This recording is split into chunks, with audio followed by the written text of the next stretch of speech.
Perfect. I think that we can start now, okay? Yeah, I can do the two briefly presentation, one in English, another in Spanish, okay? Um, Hi, everybody. Yeah, today, this is the sixth version of this webinar of the Panama Society in Transport. Yeah, today we'll have two speakers. The first one will be Margaret Gutierrez, and the second one will be Aujin, which his nickname is Andrew. So now, and after I will, the name for him will be Andrew. Okay. No, I think that we can start with the presentation of Margaret. Please, Margaret, can you share the presentation in your screen, please? And now I will do the presentation in Spanish. Hola, buenas tardes para todos. ¿Cómo están? Mi nombre es Tomás Guerrero. Hoy, pues, con mucho gusto y honor presentarles a dos muy buenos investigadores, amigos, colegas. La primera investigadora será la ingeniera Margaret Gutiérrez. Y el segundo será un investigador chino desde Newcastle University, compañero de mi doctorado también, el ingeniero Ao Jin. Su sobrenombre, su nickname para el día de hoy, pues me acostumbré a llamarlo Andrew, entonces cuando me refiera a Andrew será porque me referiré a él. Entonces, para no alargarnos mucho y no jugar con el tiempo de las personas, Margaret, tienes la palabra. Bienvenida, agradecerte en nombre de la Sociedad Panamericana de Transporte esta presentación al día de hoy. Entonces, tienes tu palabra. Recuerda que tienes hasta media hora para hablar, hasta media hora, si quieres extenderte hasta allá. Y tenemos una discusión de alrededor de 10, 15 minutos y tan pronto termines, pues seguimos con Andrew. No sé si tienes alguna pregunta, de no, pues puedes comenzar de inmediato. Bueno, muy buenas tardes a todos. Para aquellas personas que no me conocen, soy Margaret Gutiérrez, soy ingeniera civil de la Universidad del Norte y en estos momentos estoy en Chile. Soy docente asistente en la Universidad San Sebastián en Santiago. Hoy les voy a presentar una investigación que realizamos junto a Raúl Ramos y José Soto, que también hacen parte de esta sociedad y han sido compañeros míos desde la maestría con el profesor Víctor. Y esta investigación tiene como título los factores que influyen en la severidad de las heridas accidentes que involucran peatones en Chile. Y esta investigación la realizamos a través de un modelo PROVIT jerárquico ordenado. Esta presentación va a ser bastante corta. Voy a enfocarme en lo más importante y principal de esta investigación. Voy a empezar con una motivación muy general. Luego les voy a contar un poco cuál fue la base de datos que utilicé para esta investigación y cómo llegué a filtrar todos los datos para obtener la modelación, luego los resultados principales de esta modelación y unas conclusiones más enfocadas a políticas, básicamente. Entonces, empecemos con la motivación. Lo primero que me gustaría contextualizar un poco es el tema de los fallecimientos en siniestros viales. Todos los que estamos trabajando en esta área sabemos que hemos cambiado el término siniestros. Antes hablábamos de accidentes por algunas definiciones que conocemos, que un accidente es algo que no se puede evitar, un siniestro debería poder ser evitable y básicamente es culpa de alguno de los actores involucrados en ese siniestro, pero en algún momento de la presentación probablemente voy a decir siniestros y accidentes y va a ser básicamente el mismo término. Entonces, en el caso de el estudio que sale todos los años de la World Health Organization, puedo tomar estas estadísticas y nos dicen en el último estudio que cerca de 1.2 millones de personas mueren al año en siniestros viales en el mundo, con una tasa aproximada de 3.287 muertes que ocurren en el año. ¿Cuánto le cuesta a la economía mundial estas, no solo muertes, sino también aquellas heridas que pueden ser de gravedad, pueden ser leves, pero todos estos siniestros tienen lesiones que le cuestan más de 1,8 billones de dólares a la economía? Y según este estudio también nos dice que para personas entre los 5 y 29 años, que todavía se consideran 29 años personas jóvenes, es la 12ª causa de muerte entre los países que hacen parte de este estudio. ¿Qué podemos decir? Decimos que esto es un problema bastante importante y creo que muchos de nosotros que pertenecemos a esta red y que conversamos mucho por este chat, hablamos del problema de la accidentalidad, ¿cierto? También hablamos de posibles factores. ¿Cuáles pueden ser los factores que influyen? En este mismo estudio también nos dicen que hay una relación de por cada mujer que fallece en un accidente de tránsito, fallecen 3 hombres. Y ahí nos salta una alarma de cuál puede ser la razón. ¿Hay mayor exposición o quizás los hombres tienen algún factor extra que puede influir en el hecho de que haya más muertes hombres?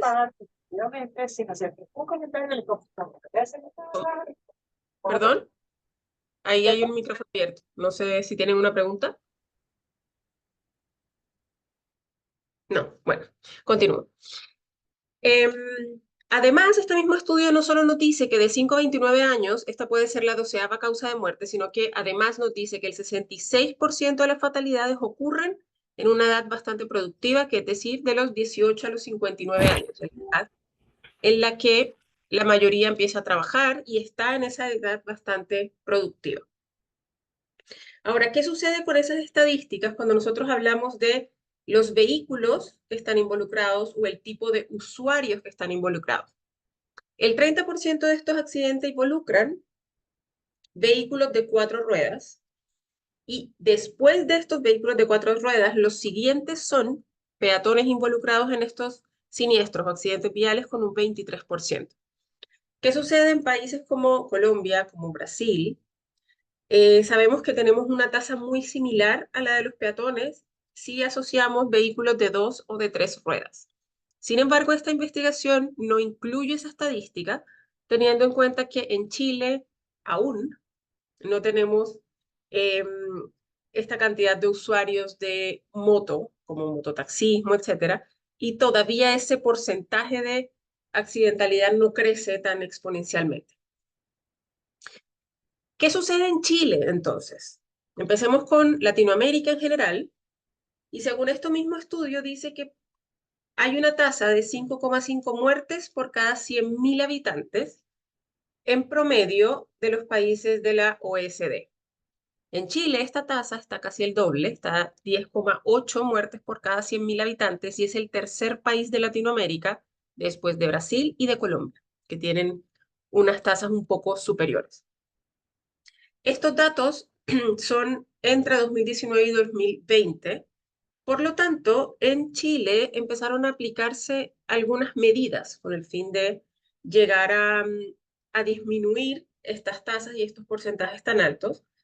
Una de esas medidas que se implementó en los últimos años básicamente fue disminuir la velocidad en zonas urbanas de los vehículos motorizados a 50 kilómetros por hora, porque éramos el único país que teníamos esa velocidad en 60 kilómetros por hora. Además de esta medida, se creó una estrategia, ¿sí? Una estrategia nacional de seguridad con miras al 2030, que se basa en ciertos pilares con el fin de que los usuarios, la infraestructura y la legislación en general vaya en pro de disminuir esa tasa de accidentes. Sin embargo, a pesar de esto, a pesar de estas medidas importantes que se han ido tomando en los últimos años, podemos ver, por ejemplo, en esta gráfica, que entre el 2013 y el 2019 participaban cerca de 10.000 peatones en los accidentes de tránsito. Si nosotros notamos el 2020, claramente esa tasa o esa cantidad disminuye casi a la mitad, pero teniendo en cuenta que fue el año en el que estábamos casi, o todos en general, encerrados. Ese número vuelve a subir en el 2021 y entre el 2021 y el 2023 se mantiene con cerca de 7.000 peatones involucrados en estos siniestros viales en Chile, que nos entrega además una estadística bastante preocupante, que son de aproximadamente 500 peatones que mueren en siniestros de tránsito al año. Ahora, con base en esta motivación inicial, nosotros tomamos una base de datos que es pública acá en Chile. Por fortuna contamos con esa información pública sobre siniestros viales. Esta base de datos es recopilada por Carabineros o la policía y está bastante actualizada. Tenemos datos desde el 2010 hasta el 2024. De hecho, estamos a 9 de julio y probablemente en un par de días está listo el archivo del mes de junio de este año. Esta base de datos, por supuesto, solo tiene los accidentes que Carabineros o la policía puede registrar, pero tiene bastante información con mucho detalle.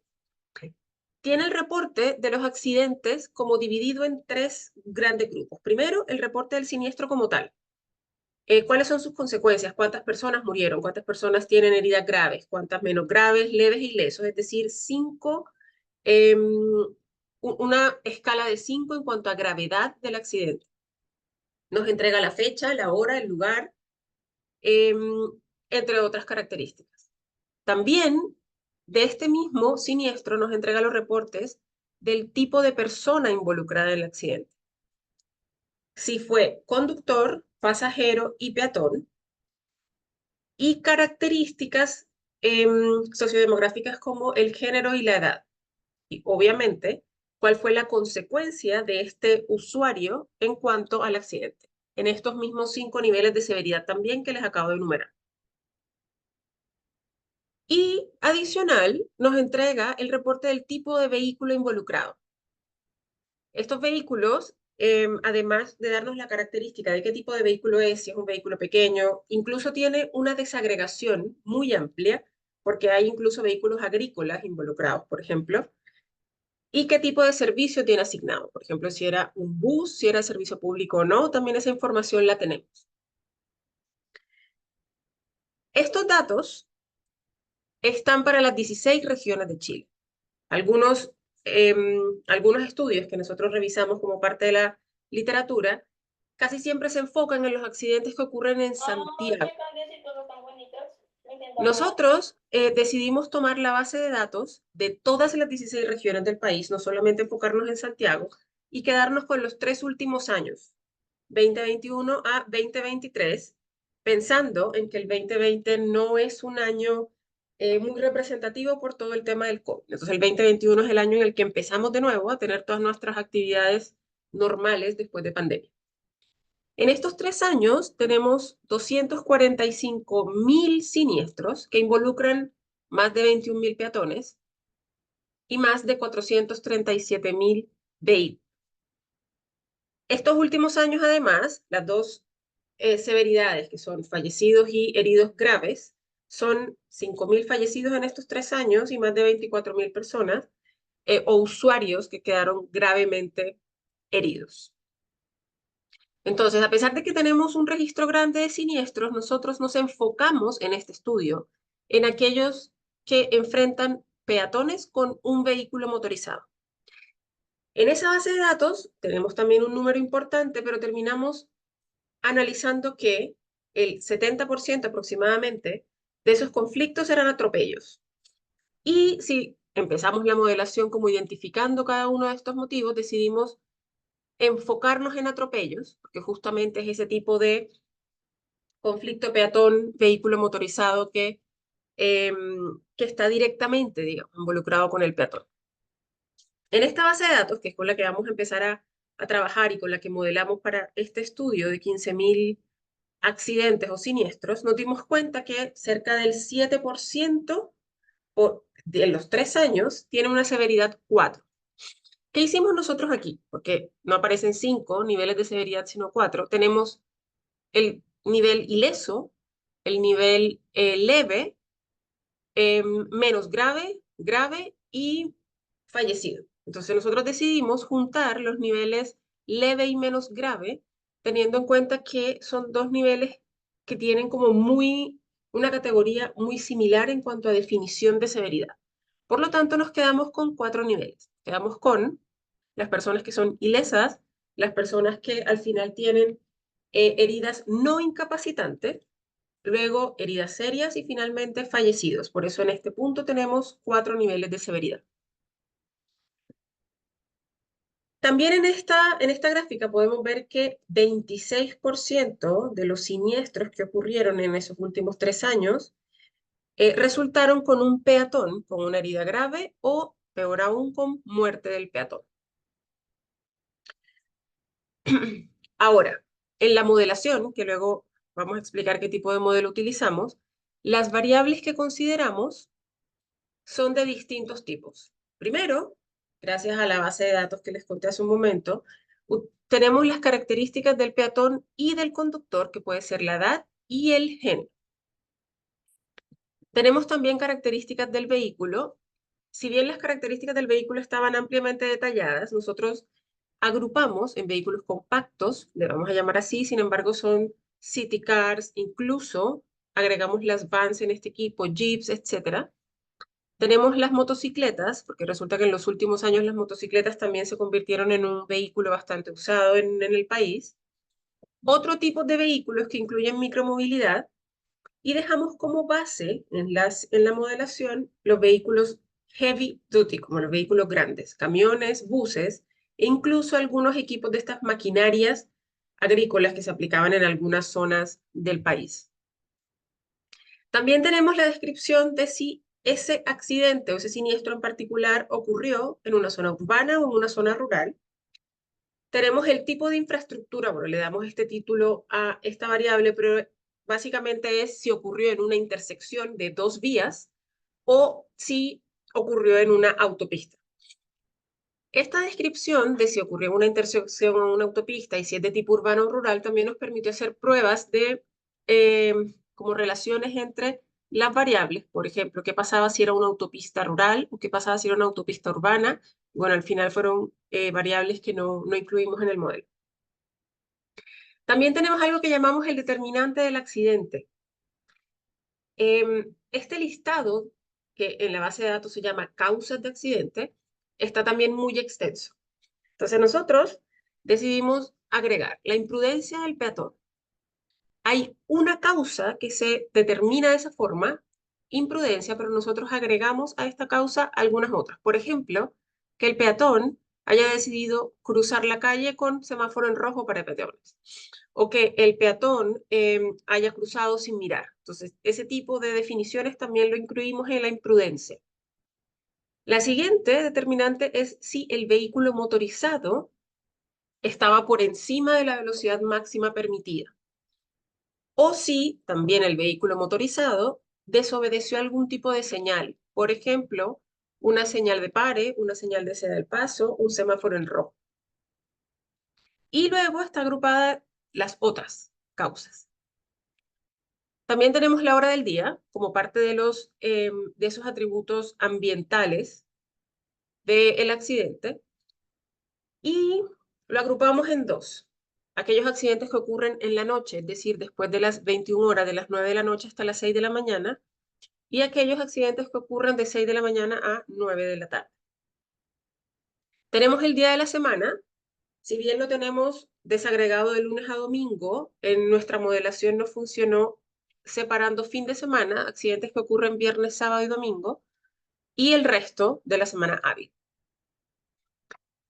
Ahora bien, ¿cuáles fueron las variables que no consideramos en este estudio y por qué? Tenemos una base de datos bastante amplia, entonces, una de las variables que no incluimos, ojo, no porque no estuviera en la base de datos, sino simplemente no nos dio significativo en nuestro modelo, es el nivel de intoxicación del peatón y del conductor. Por supuesto, en este tipo de estudios sobre accidentalidad, lo que nosotros esperamos siempre es que el nivel de intoxicación sea determinante en este punto, pero nuestra base de datos, quizás por la cantidad de datos que teníamos al respecto, no fue una variable significativa y tuvimos que sacarla del estudio.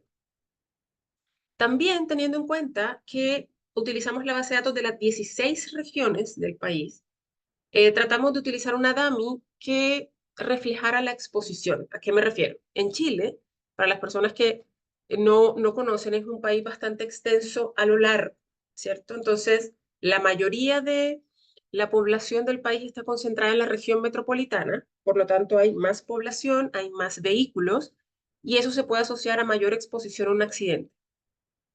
Por lo tanto, incluimos también una variable asociada a la exposición en las regiones más grandes o en las ciudades más grandes como la región metropolitana, Concepción y Valparaíso, y al final no fue significativo, por eso también la sacamos de nuestro modelo.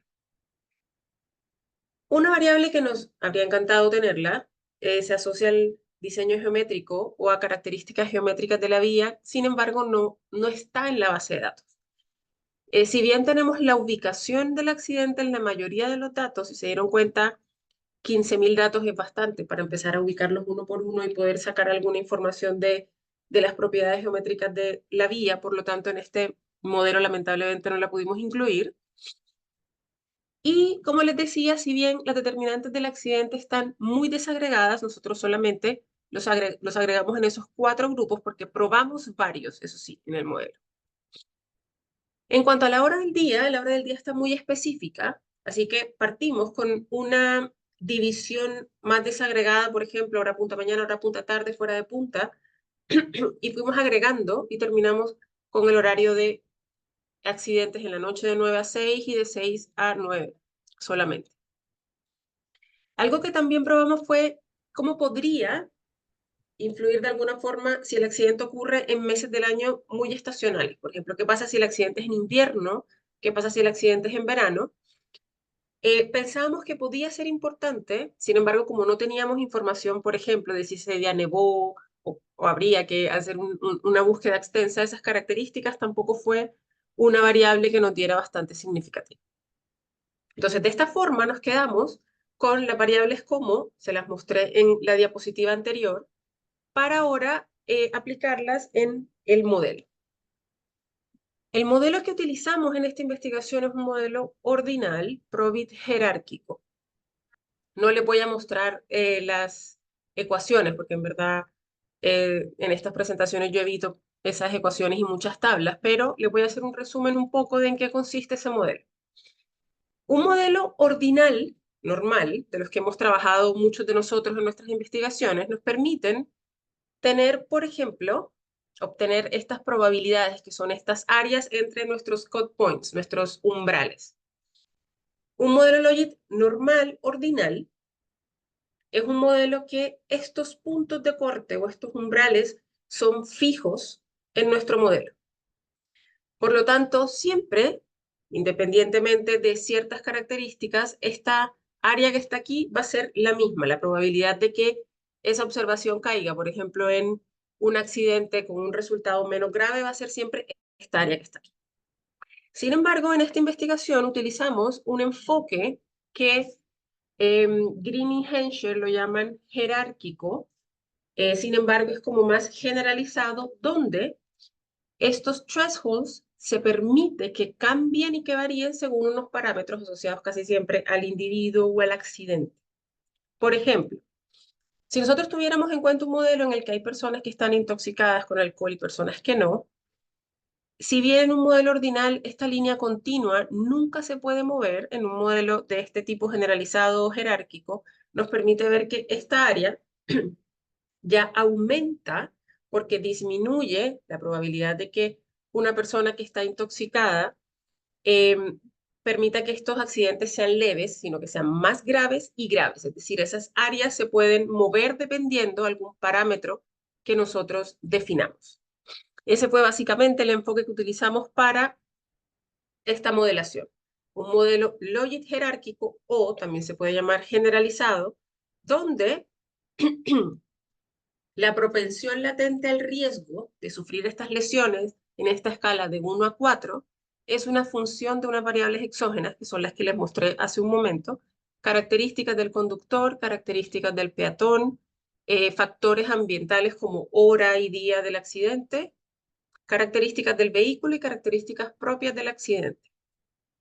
Este modelo jerárquico nos permite además el hecho de que sea Probit, no solo Logit, que los umbrales sean siempre positivos. Esos cut points van a ser siempre positivos y además, por supuesto, van a ser ordenados. Y además, este modelo nos permite que los umbrales puedan variar, así como la propensión al riesgo varía por estas variables, los umbrales también pueden variar con función de estos parámetros explicativos. Este modelo también tiene una versión que permite capturar qué tan heterogéneo es quizás el peatón en este caso, o el accidente. Nosotros nos enfocamos no en esa propiedad en particular, sino simplemente en que los umbrales puedan variar como función de estos parámetros explicativos.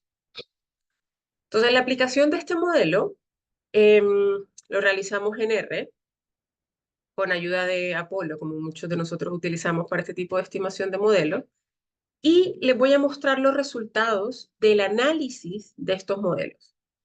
¿Qué sucede? Básicamente, cuando nosotros estimamos nuestros modelos de elección discreta, nosotros sabemos que ese parámetro que estimamos nos entrega información sobre, digamos que la magnitud que tiene esa variable en nuestra función de utilidad, por ejemplo. Sin embargo, en este tipo de modelos no podemos decir que ese beta es justamente la magnitud en la probabilidad de pertenecer a alguna de estas niveles de severidad. Por lo tanto, calculamos una semielasticidad. ¿Por qué le decimos semielasticidad? Porque todas las variables son dummy, tienen valor 0 y 1. Entonces, lo que calculamos aquí es el cambio en la probabilidad del resultado entre los 4 niveles de severidad cuando la variable pasa a ser 1 y dejamos todo lo demás constante, por supuesto, y vamos midiendo el impacto de esta variable en la propensión al riesgo. Entonces, con este análisis de semielasticidades tenemos que la variable más importante o la que mayor impacta es si el siniestro ocurre en una autopista. La probabilidad de que el peatón fallezca es más del 500%. Y tiene sentido por las razones más que obvias. Sabemos que las autopistas, aquí en Chile las autopistas tienen velocidad máxima de 120 kilómetros por hora. Básicamente las autopistas, si son rurales, tienen menos iluminación, tienen menos infraestructura para los peatones. Por lo tanto, nos hizo todo el sentido que esta variable fuera la que mayor impactara esa propensión al riesgo. Luego de la autopista, otra variable muy importante es que haya ocurrido en vías rurales, quizás misma definición que tenemos antes, son vías que son más oscuras, tienen menos iluminación, tienen menos infraestructura para peatones. Por lo tanto, en un 80%, cuando el accidente ocurre en estas vías rurales, tiene mayor probabilidad de resultar con un peatón fallecido. La siguiente, quizás el nivel de impacto, es si el accidente ocurre en horas nocturnas. Recuerden que en nuestra modelación tenemos de 9 de la noche a 6 de la mañana y el riesgo de que el peatón fallezca puede incrementar hasta en un 116%. Luego hablemos de características del conductor y del peatón.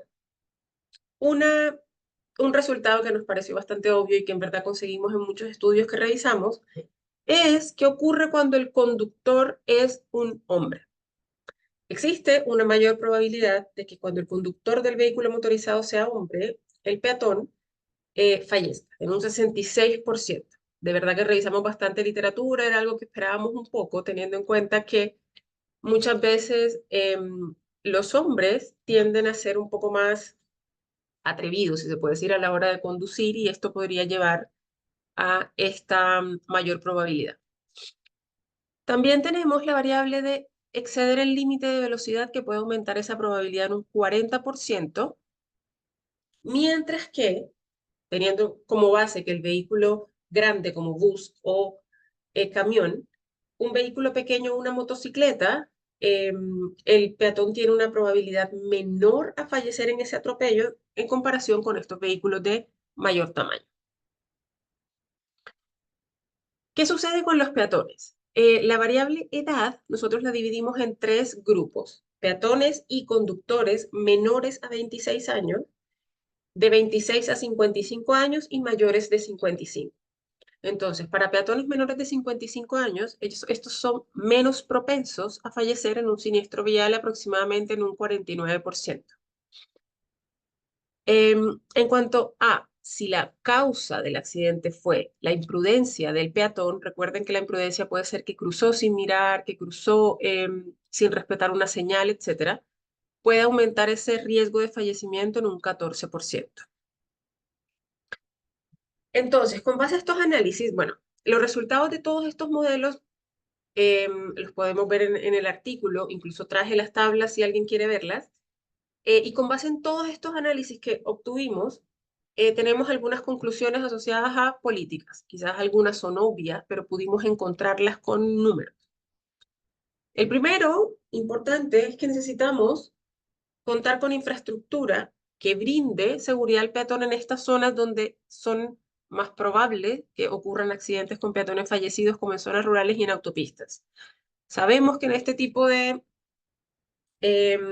zonas, el peatón muchas veces tiene que caminar mucho para cruzar por un puente o simplemente correr porque no tiene más opción para cruzar una vía que además tiene altas velocidades. También podemos concluir que estos vehículos grandes como camiones, como buses, tengan una mayor regulación que permita disminuir esa propensión al riesgo asociada a los peatones, identificando si quizás también se asocian a este tipo de infraestructura como autopistas o en zonas rurales. Como conclusión de esta investigación y mucho que encontramos en la literatura, los conductores masculinos, al ser un grupo de riesgo, podríamos pensar en apuntar campañas de promoción para conductas menos agresivas a este grupo en particular. Finalmente, pensando en esta estrategia de seguridad vial que tiene el país en estos momentos, pensar en implementar políticas que se diseñen para este grupo más vulnerable. Acuérdense que el peatón somos sí o sí vulnerables en cuanto a todos los usuarios de la vía, pero además tenemos estas personas mayores. Recordemos que por temas de la edad podemos ir perdiendo, no sé, visión, podemos perder reflejos, podemos perder movilidad, por lo tanto nos convierte o convierte a las personas mayores en un grupo más vulnerable.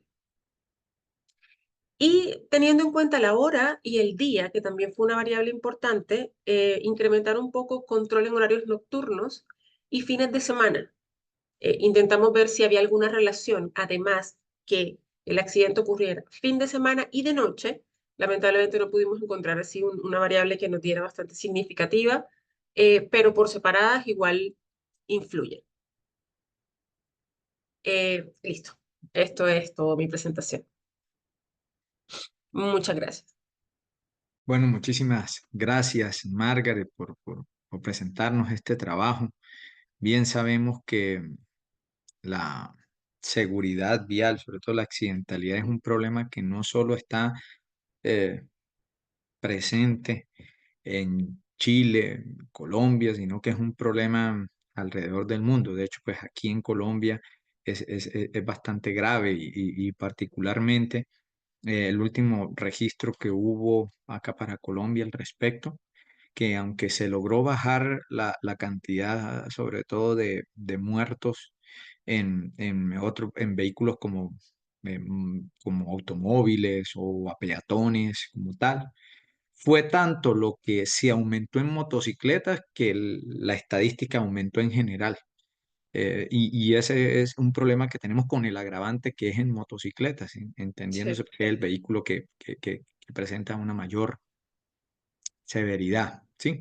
No, Ujú. agradecerte por tu presentación. Quisiera abrir los micrófonos de los demás participantes por si alguien quisiera hacer algún tipo de pregunta, quisiera comentarle algo del trabajo, no sé, en general, dejo el micrófono abierto.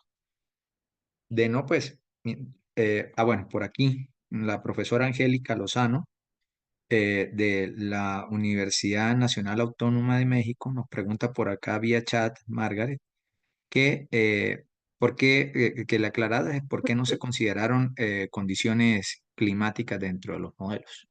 Ya, no consideramos condiciones climáticas porque no lo tenemos en el registro. Sabemos el día de la ocurrencia, pero tendríamos que revisar qué ocurrió en esa fecha en específica y eran 15.000 registros. Entonces fue la misma razón por la que no agregamos características geométricas de la vía porque nos tocaría buscarla una por una. La base de datos no nos dice si, por ejemplo, ese día llovió, si ese día nevó o si ese día hizo neblina en alguna zona, por lo tanto no la incluimos. Mm. Perfecto. Yo quería también, pues, hacerte, bueno, por aquí está preguntando alguien. Ah, bueno, está el ingeniero Víctor diciendo, gracias por la presentación. ¿Alguna sugerencia de cambio en normas a la luz de los resultados? Adicional al cambio que les mostré que fue hace poco sobre la velocidad máxima permitida, la norma chilena, revisando, tiene bastante claro ciertos de estos parámetros. Pero, por ejemplo, algo que nos pasó, que no lo conté, es que nos quedamos con ese número de registro porque había muchas personas que aparecían como conductores con registros de personas menos de 16 años, que es la edad mínima en la que podía conducir. Entonces, por ejemplo, algo de severidad en el tema, de hecho un tema importante que salió esta semana, que ahora la licencia de conducir, les voy a contar un poco, en Chile no es como en Colombia, que en Colombia uno está acostumbrado a que por las vías lo detenga la policía y le pida la licencia, ¿verdad? Aquí no, aquí hay muchas personas que conducen, incluso Uber, incluso varios tipos de servicios las personas conducen sin licencia, porque no es normal que la policía detenga a las personas para pedirla, por lo tanto la gente se acostumbró a que puede conducir sin ella. Entonces, a la luz de estos resultados, básicamente que la norma sea un poco más estricta en ese sentido. Por ejemplo, edad máxima, que estén seguros que solamente con acompañante. Eh, También está claro que en el tema de licencias, ahora para personas mayores, tienen que renovarla más seguido que las personas de menos de 60 años, teniendo en cuenta que van perdiendo muchos de estas propiedades, o no sé, como capacidades con los años. Entonces yo creo que la norma va acorde con varios de los resultados que encontré. Aquí veo una pregunta de Hernán. ¿El paper ya se encuentra online? No, el paper lo enviamos a el Journal of Safety Research hace un mes aproximadamente y aún está en revisión. Pero si te interesan los resultados, yo con mucho gusto te lo puedo compartir. Por favor, Margaret, sería tan amable compartirnos tu correo electrónico ahí en el chat, de pronto por si alguien quiere Claro, llegar a hacerte alguna pregunta adicional. Yo voy a hacerte una por pregunta corta que siento supuesto, yo que dime. también, eh, obviamente cuando uno va a realizar una investigación de estas como la que tú realizas y con los compañeros que la realizan, uno hace un estado del arte bastante y sobre todo trata de contextualizarse bastante en el medio, conoce la base de datos, te van surgiendo una cantidad de preguntas y todo eso. Esto ya es una cuestión ante el, pues depende de los resultados y todo ello, pero también del conocimiento que pudiste obtener. ¿Cuál sientes tú que es el principal desafío de países, pues, no te voy a decir de alrededor del mundo, sino del caso particular de Chile? ¿Cuál es el desafío más importante que tiene en Chile para hacer justamente prevención, pedagogía y mejorar esos indicadores de seguridad vial que, como los que se vienen presentando? Mira, yo te voy a decir algo. A la luz que nosotros tenemos conocimiento en Colombia de cómo fue evolucionando el tema de accidentalidad por motocicleta, una de las cosas que revisé primero es cómo ha evolucionado en los años, teniendo en cuenta que se está usando mucho la motocicleta en Chile. El tema del número de accidentes y de la severidad de accidentes con motos, yo creo que Chile está a tiempo todavía de, em, de entrar a como a investigar o a revisar cómo ha cambiado todas estas estadísticas de accidentalidad a la luz del uso de motocicleta e incluso de otros vehículos como son las scooters eléctricas que están bastante eh, de moda, si se puede decir así, que no tienen todavía regulaciones, por ejemplo, de velocidad máxima, de dónde transitar, al igual que las motos, o lo que nosotros conocemos acá como bicicletas mosquito, que también ha sido eh, todo un desafío, que estas bicicletas se le ponen motor, entonces dejan de ser bicicletas, porque ahora es un vehículo motorizado, eh, a la luz de los resultados que encontré también aquí, porque básicamente las investigaciones previas se enfocan en Santiago porque, como sabemos, hay mayor número de vehículos, mayor número de personas, pero sí vemos que también ocurren en zonas rurales, también ocurren con un impacto bastante grande en autopistas que hay en todo el país. Nosotros de verdad esperamos que con esta investigación podamos dar luz de cambios en política, de impacto de de estas variables o de estos factores que encontramos para evitar o para disminuir esa área eh, de accidentes más severos. Excelente, Margaret, gracias. Y ya finalmente, para cerrar, para darle la palabra ahorita a Andrew, Dice la profesora Angélica Lozano de la Universidad Nacional Autónoma de México, hubo necesidad de depurar la base de datos. En México tenemos el problema con las bases de datos, las cuales tienen registros vacíos o múltiples errores. Sí, claro. La base de datos la depuramos. Primero, como les decía, eliminamos todos aquellos datos de, de conductores menores a 16 años. No sabemos si era por error, porque incluso teníamos, no sé, edad, 8 años. Edad, entonces empezamos a revisar si quizás podía ser error, porque estos registros los policías los toman a mano y luego se pasan a esta base de datos. Entonces ahí depuramos un buen número. También nos pasaba que, si bien de los factores que estamos aquí listando está características del conductor y características del vehículo. Entonces, aquellos accidentes que tenían la característica de fuga del vehículo, no teníamos ni características del vehículo ni del conductor, ni estado, en este caso que esperábamos que la variable intoxicación se incluyera, también lo depuramos. Y analizamos, no sé, también dependiendo del tipo de vehículo, porque nos pasaba que podría pasar, a ver, la intoxicación del peatón y del conductor, a pesar de que no nos dio significativo, lo tuvimos en cuenta. Y en la depuración yo creo que fueron básicamente esos, que la edad del conductor no fuera menor de 16 años, que no hubiera sido un vehículo que se dio en fuga, porque también no teníamos las características de esa información. Y además, como les dije, nos enfocamos en accidentes que involucraran un peatón, vehículo motorizado y que además fuera del tipo atropello. Pero en verdad esta base de datos es bastante completa. Yo siento que tiene muchísima información. Por supuesto que podría ser mejor. Nosotros nos encantaría que el policía tomara datos, por ejemplo, de si hay un semáforo o no. Y yo creo que eso sería un input importante si las autoridades a partir de ahora nos entregaran a nosotros, que somos los que nos ponemos a estudiar estas cosas, ese tipo de información, que mida el ancho de la vía, que nos dé más datos de si existía una señal de tránsito o no, que quizás nos escriba al ladito, ese día llovió, porque ahí podríamos tener en cuenta los factores meteorológicos, ese día nevó, ese día estaba oscuro, ese día oscureció antes. Eh, encantaría que la base de datos fuera un poco más completa, pero sí, tuvimos que depurarla también. Sí, todos sabemos los que nos dedicamos a esto, en algún momento pues hemos investigado, sabemos que ese es el principal problema, aparte de la subestimación que hay de los datos que se sabe. Nunca vamos a poder saber la totalidad o el 100% de los accidentes, entonces a última hora terminamos trabajando es con una muestra, pero bueno, ahí vamos avanzando. Quería, bueno, Margaret, en nombre de la Sociedad Panamericana de Transporte, darte las gracias, de verdad, muchas gracias por tu aporte. Darle también las gracias a los coautores de la investigación, interesante trabajo, como ya lo escucharon de Margaret, si alguien está interesado en el paper, pues ella con mucho gusto se los puede facilitar y no, darte las gracias nuevamente. Bueno, ahorita pues haré la presentación del segundo speaker. Okay, given that the second speaker or the second presentation will be in English, I will do the presentation now in English. I am so happy to present to my very good friend Ao Jin, which the nickname is Andrew. Repeat again.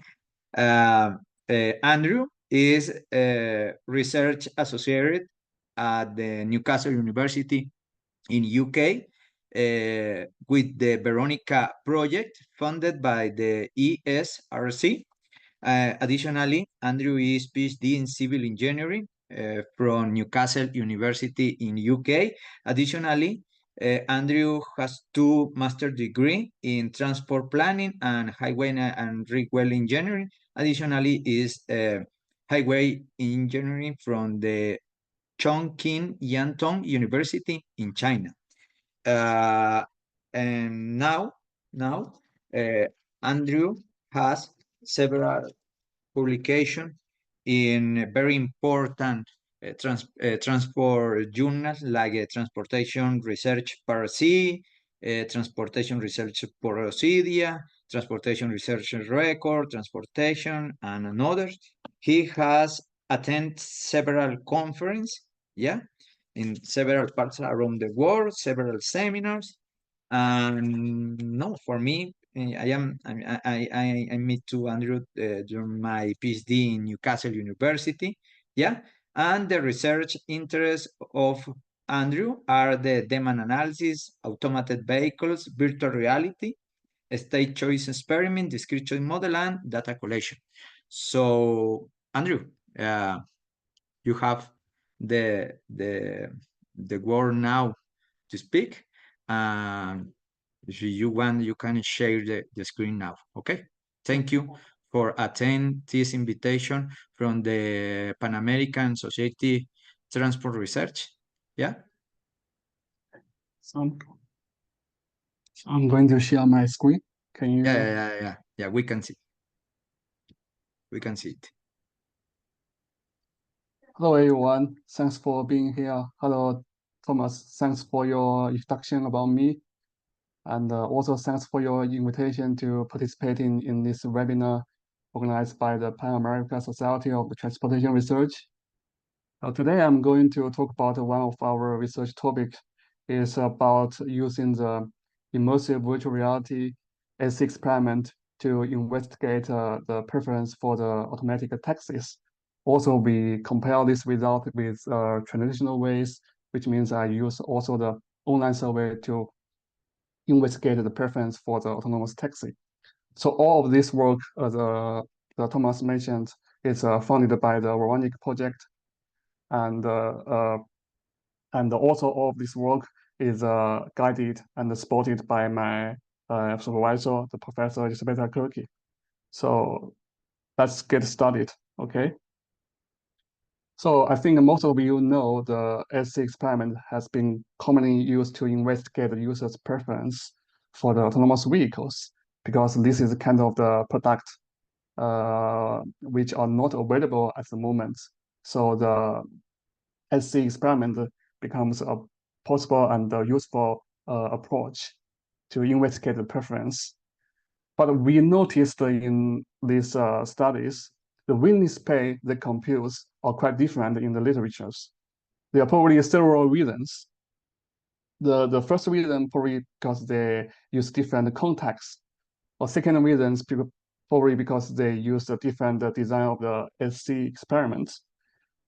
The third one, this is the one we guess is probably the main reason why the willingness to pay compute are different, probably because of the SC experiment itself, because of the hypothetical bias.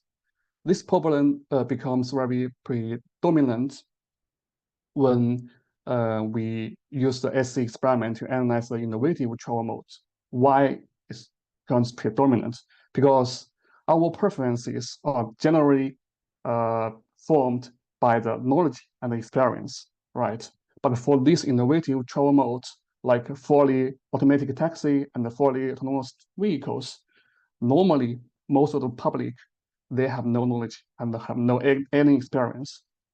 During these studies, we did a small surveys in the UK and also in the China.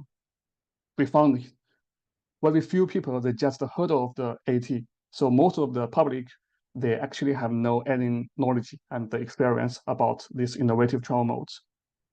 So it will raise a problem and a concern. Is that appropriate to use the online SC to investigate the preference for the fully automatic taxis? Then let's look at another part, the immersive virtual reality. So this is a brief definition of the immersive virtual reality. And also it has many benefits and advantages. For this presentation, I want to highlight the third point. As you can see here, the last one in blue.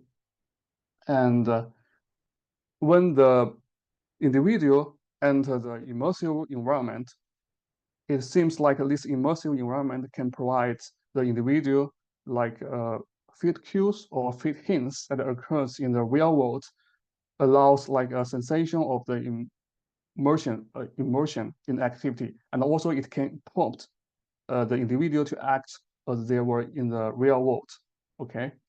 So it seems like when the individual enters the immersive virtual reality environment, it allows them to get the knowledge and to make the experience. So this new technology has been actually used in many fields like marketing and tourism, also recently in the transport. So these are the two main aspects the researchers use the virtual reality to investigate these two type of the behaviors. One is the continuous behaviors, another one is the choice-based actions.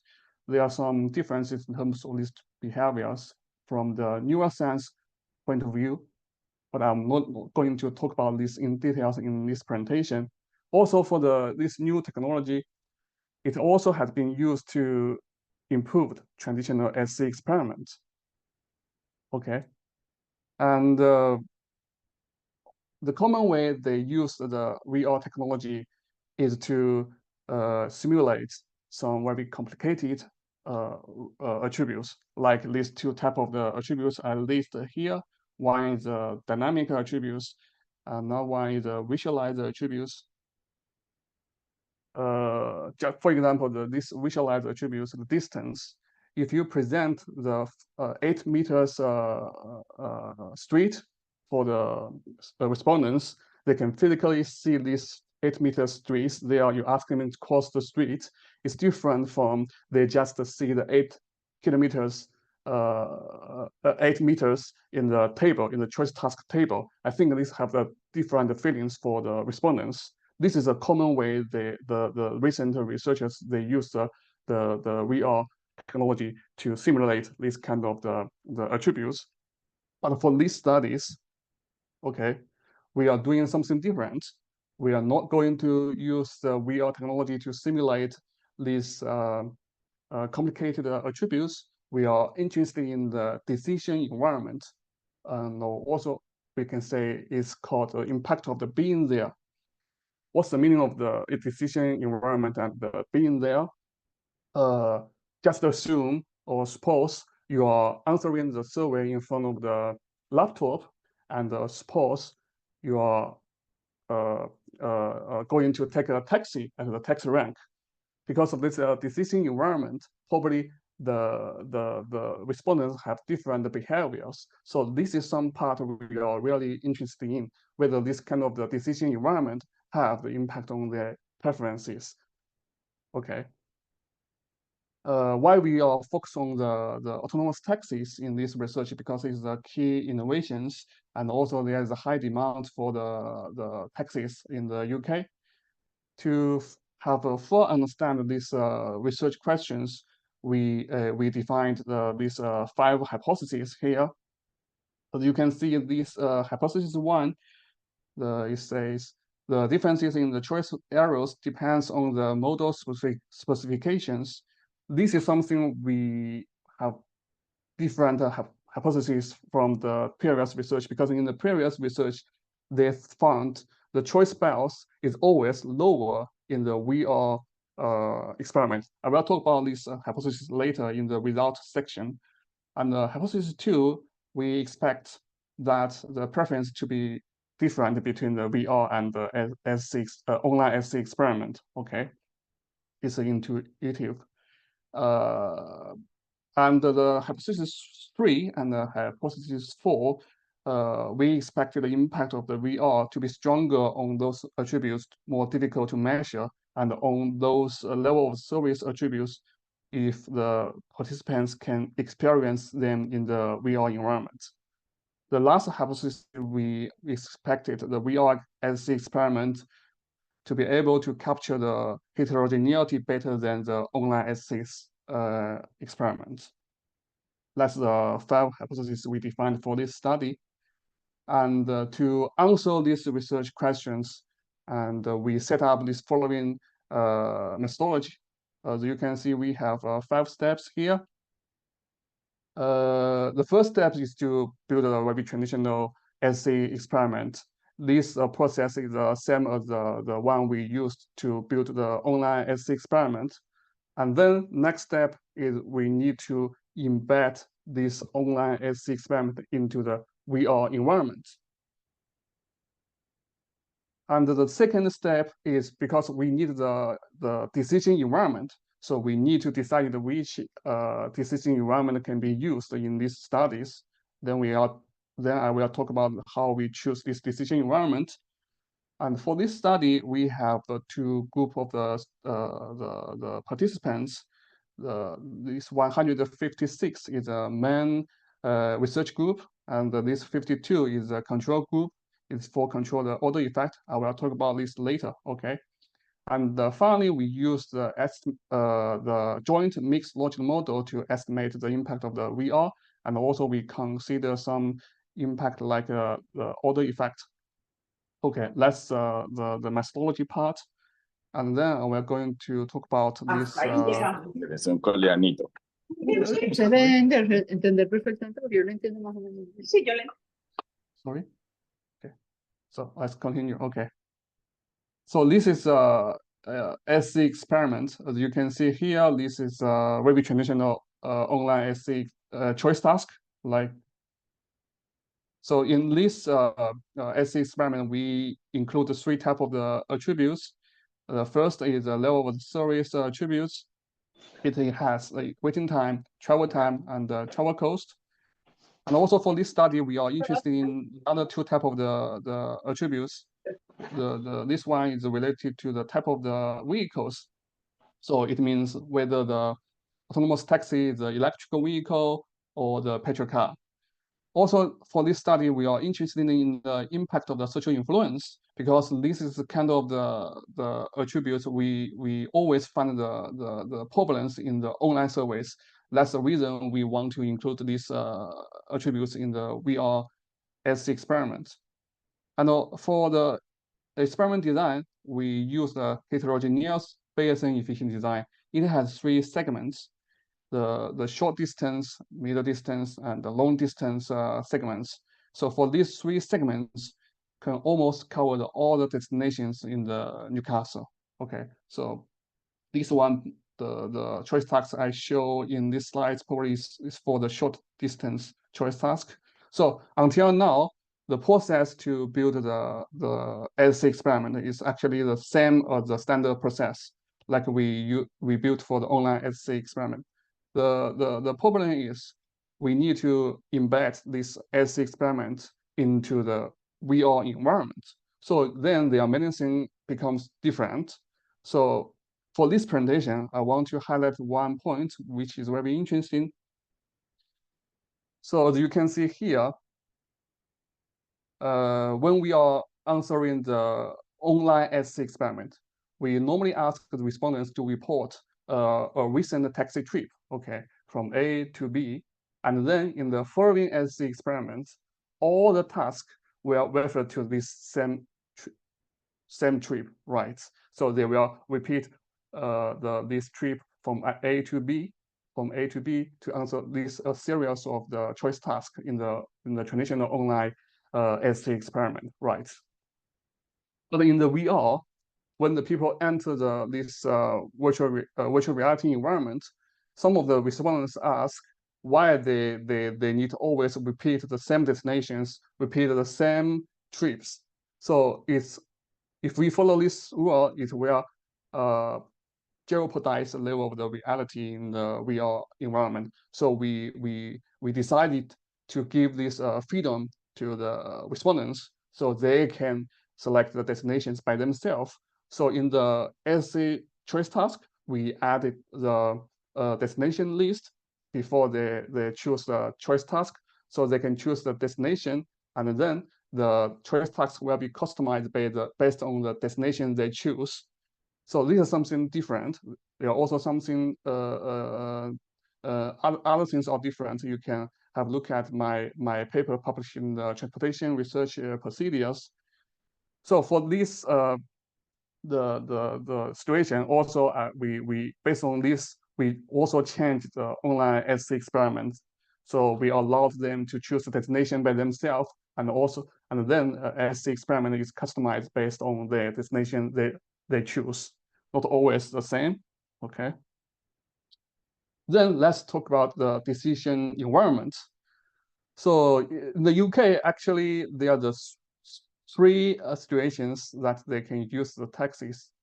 One is they can take the taxi at the taxi rank. They can also use the car hailing app, also use the phone booking, right? After the careful considerations, we decided to choose the first one. Why? Because of two reasons. Technically, the last two options is not feasible at the moment, because if you use the car hailing app and the phone bookings, it means you need to use your smartphone to present these SC experiments here, you can see here. But because the smartphone screen is quite small, at the moment, technically, we cannot include the SC experiment into this very small screen. This is one reason. A second reason is because if the people use the car hailing app or the phone bookings, it means their decision environment could be different, because probably you take book the taxi from your home, another one books the taxi from the friend's homes. So for this decision environment, probably different. So it's quite difficult to build this decision environment. We then decided to choose the taxi rank because they still have demands in the UK to take the taxi at the taxi rank. So that's the reason we decided to choose the taxi rank to build this decision environment. So in the Newcastle city center, there are many taxi ranks in the city center. After the careful comparison, we decided to choose this taxi rank located at the Northumberland Road. This is Northumberland Street. This is a very busy street in the Newcastle. This is in the city center. So there is the taxi rank here, because we need to incorporate also the autonomous taxis in this situation. So we slightly change the taxi rank. As you can see here, this is Northumberland Road, and on your left-hand side is a normal taxi, and on your right-hand side is autonomous taxis.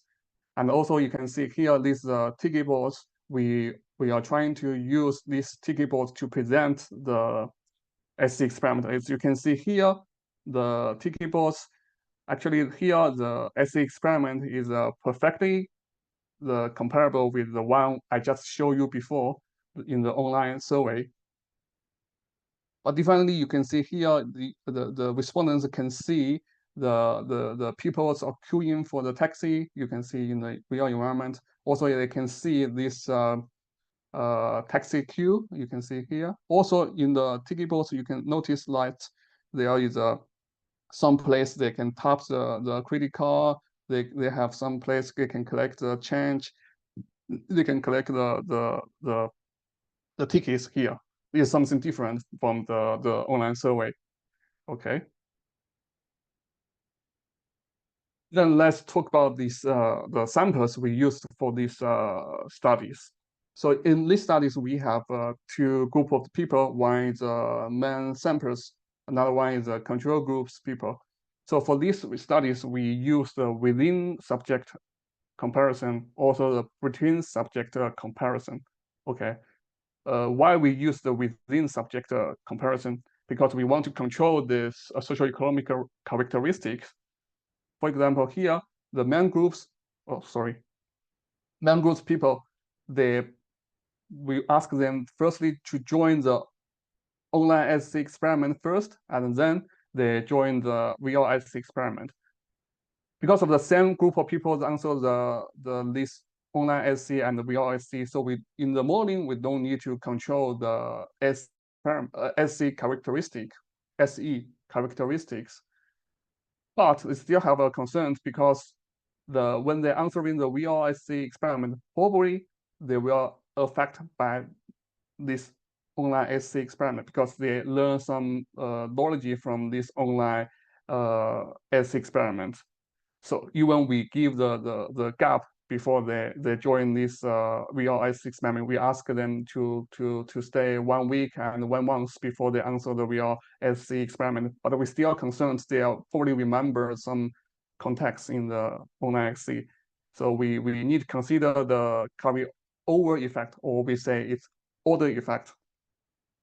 then that's the reason we want to include the control group. So for this group, people, they follow the opposite direction. So they answer the VR survey first, and then they answer the online survey later.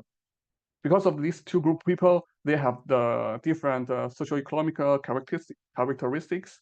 So in the modeling, we also control the differences in terms of the socio-economical characteristics. Okay. So then let's talk about this model specifications.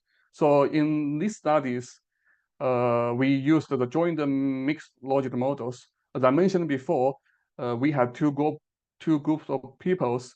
For each group of people, they answer the online survey and also the VR survey.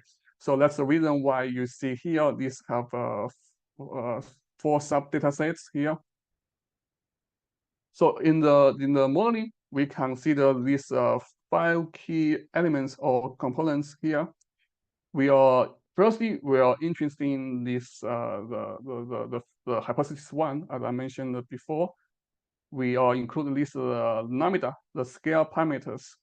We are interested in whether there is a different bias in the choice between the immersive VR and the online survey.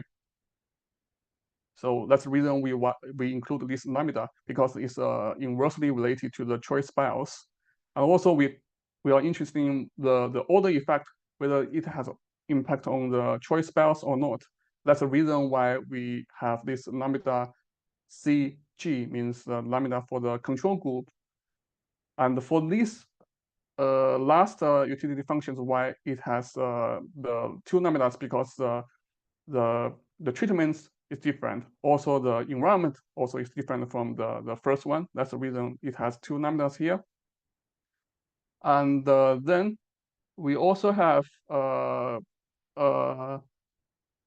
sorry.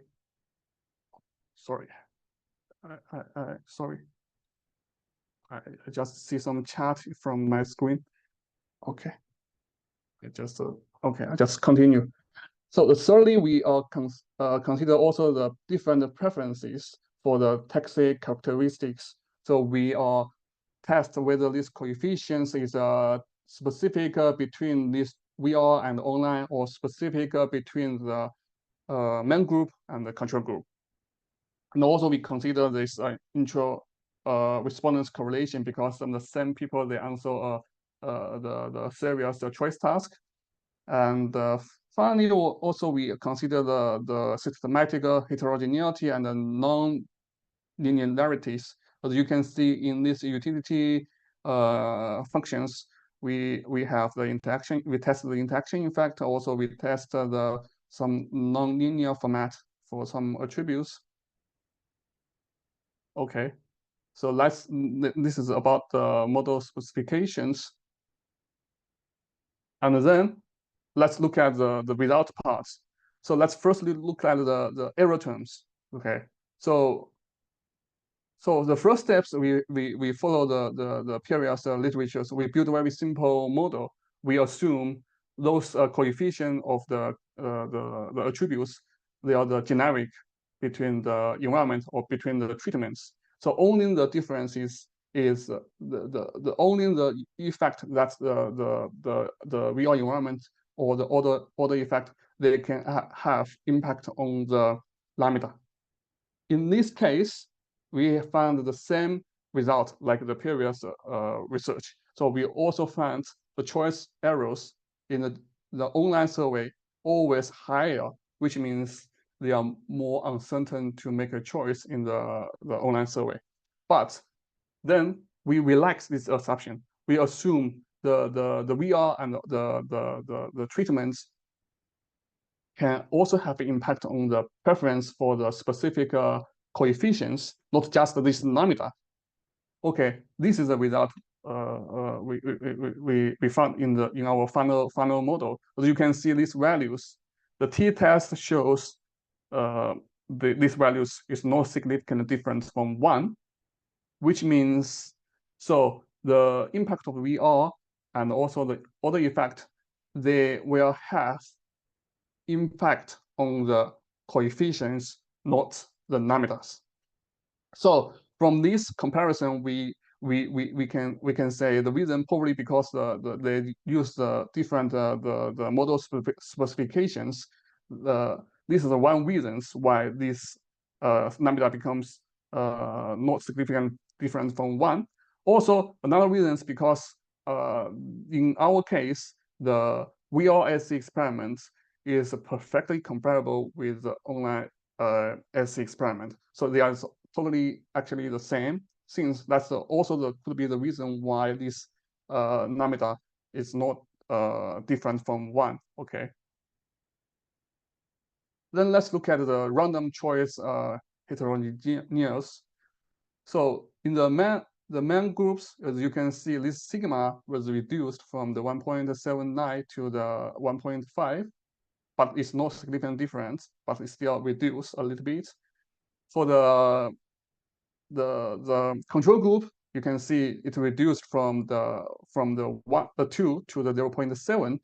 There is a significant difference between these two sigmas. So the result seems to suggest that immersive VR can reduce the random choice heterogeneity, but it's only significant for the control group.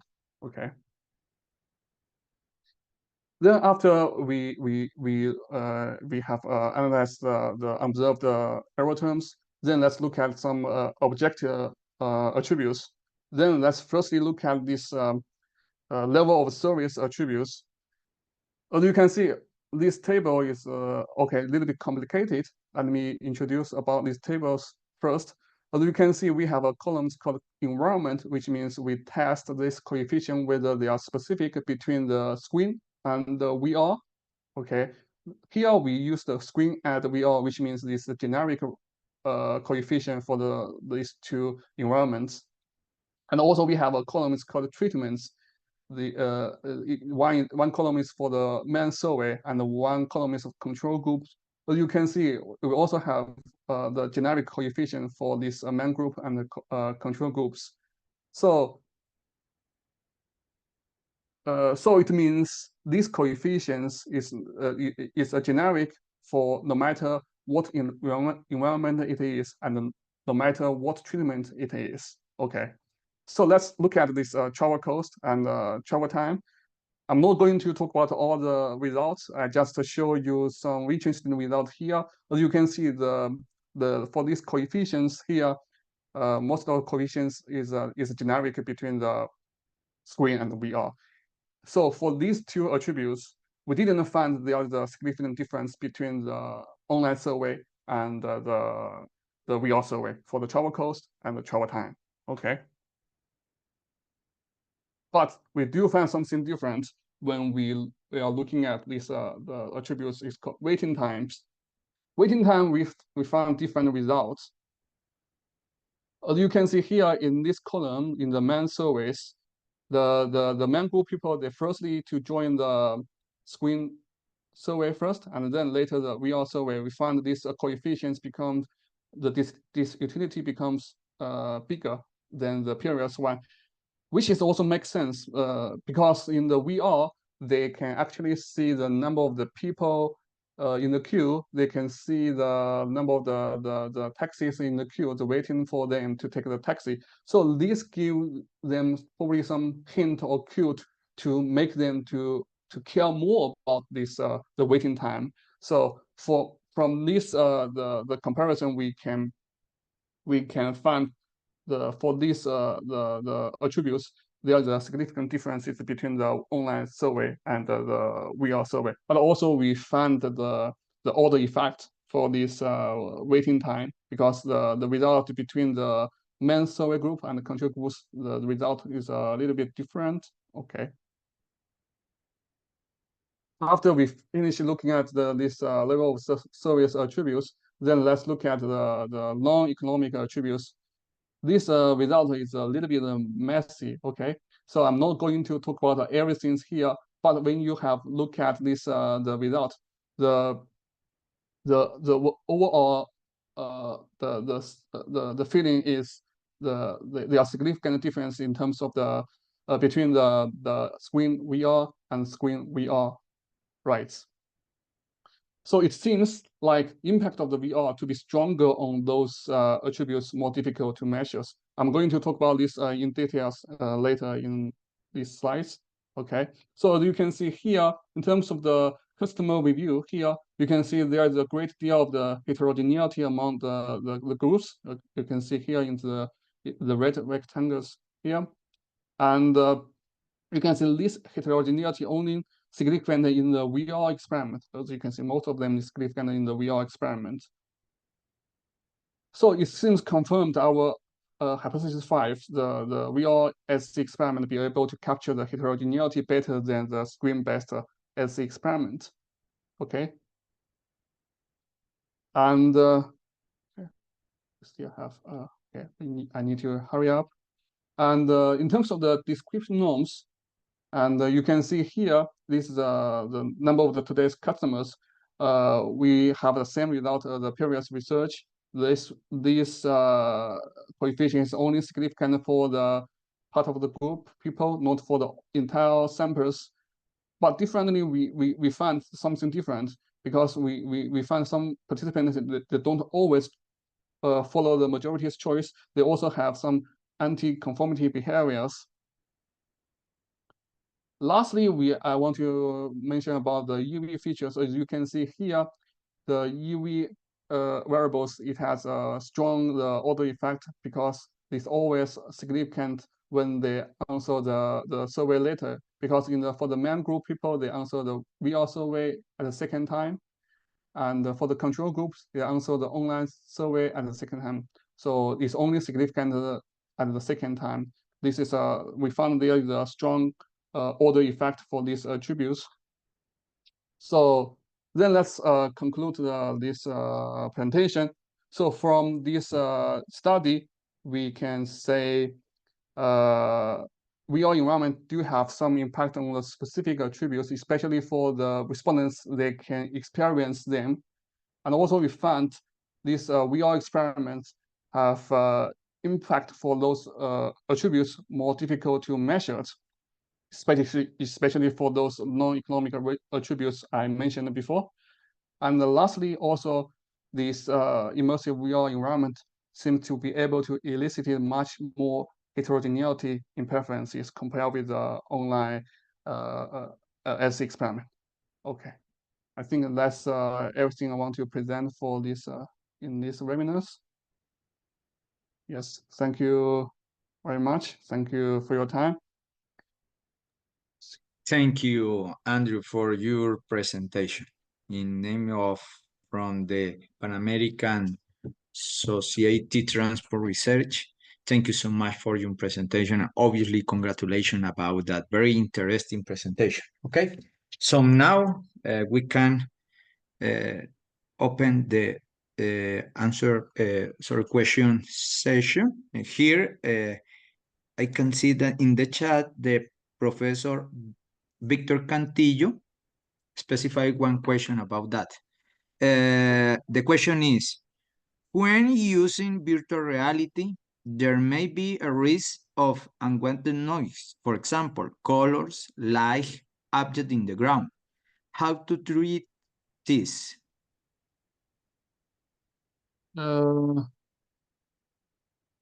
Okay, actually for these studies, the online SC experiment is perfectly comparable with VR SC experiment. Okay. Okay. So we didn't use the VR to simulate these attributes. They are totally the same. But we just built a VR decision environment. So I don't think this has these issues in the VR environment in our case. Okay, perfect. Someone else want any question for Andrew about the presentation? Why someone maybe put in the chat the question or speak about that. I have a question about that. What do you think about what are the main challenge and additional bias that you can find when you apply this type of the experiment, and when you compare the two types of the experiment, for example, virtual reality and when you apply the survey on a screen, what do you think are the main challenge and the bias with this type of the technology? Okay, the main challenge, I would say, the data collection, honestly. Because because for to join this VR S experiment compared with this the online S experiment, for the online one, we just need to use the online panel platform to just distribute these the surveys to the other participants because they can answer the survey just in front of the laptop, right? Okay. But for this VRSC experiment, we need to ask the respondents coming to this the lab. They need to physically to attend this field experiment. So that's something very different between the online and the VRX experiment. And also for the VRX experiment, it lasts like 40 or 60 minutes. It's longer than the online survey. So it takes a long time for the data collections. So this is the main challenges for the VRS experiment at the moment. Okay, thank you. Thank you for your answer. Here, the Professor Angélica Lozano from the Universidad Nacional Autónoma de México say this question. Could you say something about the age of the participants? Yeah. We for this research we recruit the normal people, which means we don't focus on the students. We recruit the people from the all the part of the Newcastle. So some people they are younger, some people they are older than the 16 or 17 years old. So most of them they can successfully complete the VRSC experiment. Only one person's it has some issues because when they are in these blocked areas, they feel very scared. So we stop this experiment for this person, only one person. For all the other people, it has no issues for them. Only one. Yeah. Okay, perfect. Finally, have another question. I think additionally of the challenge that you say some minutes ago, some seconds ago, but I would love to know what is the perception the people about of this type of experiment. So my question is really motivated the people to ask or to answer this type of experiment, or on the contrary, you found that the people is very to say no, I don't like to ask this type or answer this type of the experiment because I don't like it. I don't know what is the reason for that, but is the motivated the people or the contrary you perceive another type of the feeling about of this type of the experiment because you say that is in immersive experiment. Yeah. So Yeah, thanks for your questions. So initially when we do the pilot test, some of the respondents, because they never tried this new technology, immersive virtual reality, when they firstly enter this immersive VR environment, they feel, oh wow, this is very amazing. They never tried this before. So this is a wow effect they feel very okay, very interesting. So probably they will be distracted by some other things in the VR experiment. Okay, because we have many other things in the VR. So in our study, our formal experiment, before they start the essay experiment, we give them 2 minutes or 3 minutes to familiarize this VR environment. Okay, so before they start the formal experiment, actually they are very familiar with this new technology for them. So because most of them they actually never used the VR before, so we give them a short time to familiarize this new technology. So when they start the formal experiment, actually all of them, they are very familiar with this environment, these new technologies. So it's like the overall feelings for them is like, okay, it's really like I take a taxi at this taxi rank. So this is the overall feelings they reported to us. I really need to take a taxi, something like that. Yeah. Okay, perfect, my friend. Again, thank you for your presentation in name of the Pan American Society Transport Research. I appreciate so much your comments, your presentation, and the same comment is for Margaret. Thank you so much. And this way,